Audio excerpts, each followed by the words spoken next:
So, yun po, na napakinggan natin yung repent and believe the Lord Jesus, no? Magsasample po ako, ito.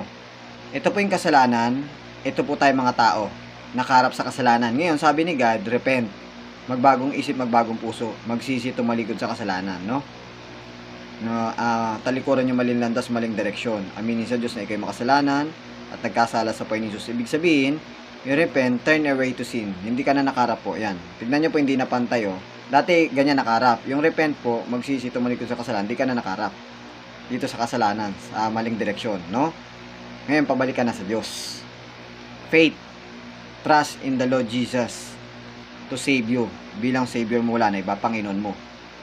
Sapat na yung ginawa niya sa krus na magligtas sa'yo doon sa impyerno, no? And then yung death, burial, and resurrection ni Jesus, yung pagkamatay, pagkalibing niya at muling pagkabuhay, sapat na yun na magligtas sa'yo. Wala nang iba, yun lang. At ipahayag nyo din po mga ka-viewers na si Jesus ay anak ng Diyos, sinasampatayan nyo ng buong puso. At ipahayag nyo din mga manonood na si Jesus ay Panginoon nyo ng buong puso.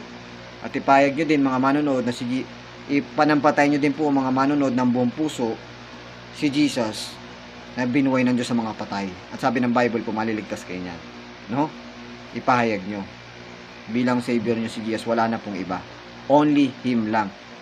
So, sa next video ko po, ma-pray tayo. At ang Diyos po magligtas sa inyo. No?